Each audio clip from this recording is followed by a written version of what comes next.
سرخط خبرها. در 6 ماه سال روان نزدیک 180 جسد مهاجران به وطن آورده شده است.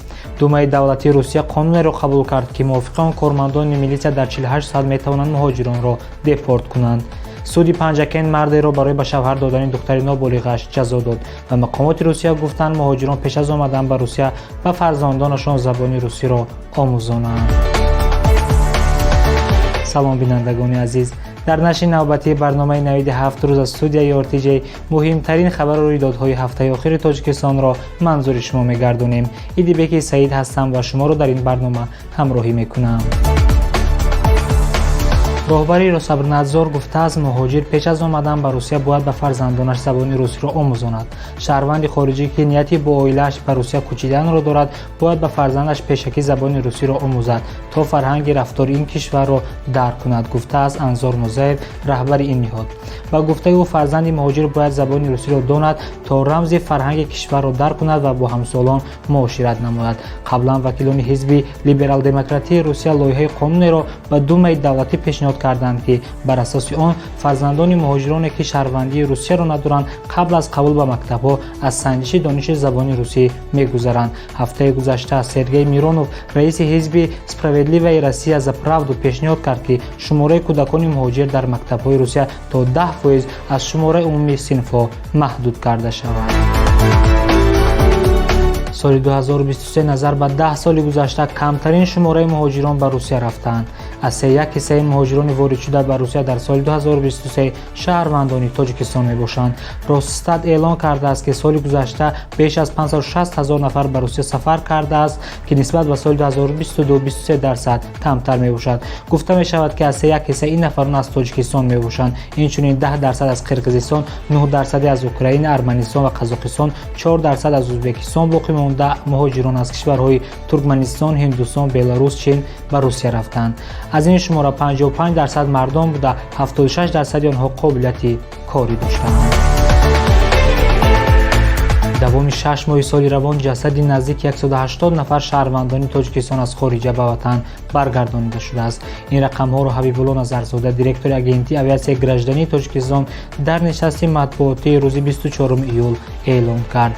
او شماره دقیق جسدها را نگفته قید نمود که در 12 ماه سال 2023 850 جسد بود. این آمار در 6 ماه سال 2024 خیلی کم 170-180 نفر میباشد. نظرزاده قید نمود تنها 10-15 جسد از دیگر کشورها و باقی مانده از روسیه به وطن آورده شدند.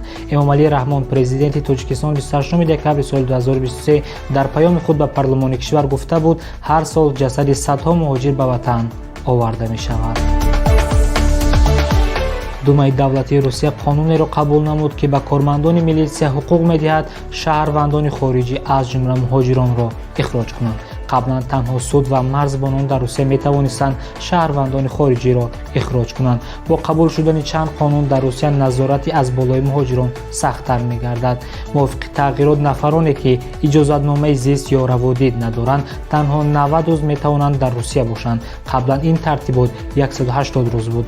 نفرانی که باید اخراج شوند حق باز کردن حساب بانکی، تجارت، راندن نقلیات، بستن عقد نکاح و سفر از یک منطقه به منطقه دیگر این کشور را ندارند. کارمندان میلیسیا می توانند به قرار دادگاه به منزل آنها حاضر شوند. دلیر جمعه وزیر انرژتیک و ذخیره آب تاجیکستان با سوال خبرنگاران در خصوص آنکه آیا امسال در کشور لیمیت می شود یا نه پاسخی مشخص نداد، ولی گفت که در برابر استفاده امکانیت ها باید دیگر نمود سوزشواری ها از جمله انگشت را ذخیره نماییم. ما باید از همه امکانیت ها استفاده بریم و دیگر نمود سوزشواری ها را نیز ذخیره نماییم، از آن جمله انگشت. در این باره حکومت تاجیکستان چاره‌اندیشی کرده ایستاده است که استخراج انگشت و تامین آن به شهروندان سری وقت دسترس شود، گفت او. مقامدار تاجیک تأثیر تغییرآبی اقلیم را یکی از سبب‌های کم شدن آب در رودخانه وخش نامید. اینچنین قید گردید که به لیمیت ماهی در کشور یکچند عامل‌ها سبب شدند و یکی از آنها کم شدن ریزش آب بر رودخانه کشور بوده است، چیزی که هیچ کار کردن نمی‌توانیم تأثیر تغییرآبی اقلیم است. تشویش ما آن است که چند سال اخیر ریزش آب در رودخانه‌های جمهوری مخصوصاً رودخانه وخش کم شده ایستاده است و این می‌تواند تأثیر منفی خود را به اقتدارهای ما در رودخانه وخش رساند، ذکر نمود. суди шаҳри Панҷакен ба як сокини ин шаҳр барои ба шавҳар додани духтари ноболиғаш ҷазо таъин кард. дар ин бора дар сомонаи суд хабар нашр шудааст. дар он гуфта мешавад судшаванда Ҳ.С. духтари ноболиғашро ки ба синни никоҳӣ нарасидааст ба сокини шаҳри Панҷакен ба шавҳар додааст. тӯи хонадоршавии онҳо моҳи октябри соли 2023 аз рӯи анъанаҳои мусалмонӣ баргузор гардидааст. тибқи талаботи моддаи 13 кодекси оилаи ҷумҳурии Тоҷикистон синни никоҳӣ аз 18 сола муқаррар карда шуда, дар ҳолати истисноӣ суд ҳуқуқ дорад дар асоси хоҳиши шахсони никоҳшаванда синни никоҳиро ба муҳлати на бештар аз 1 сол кам кунад.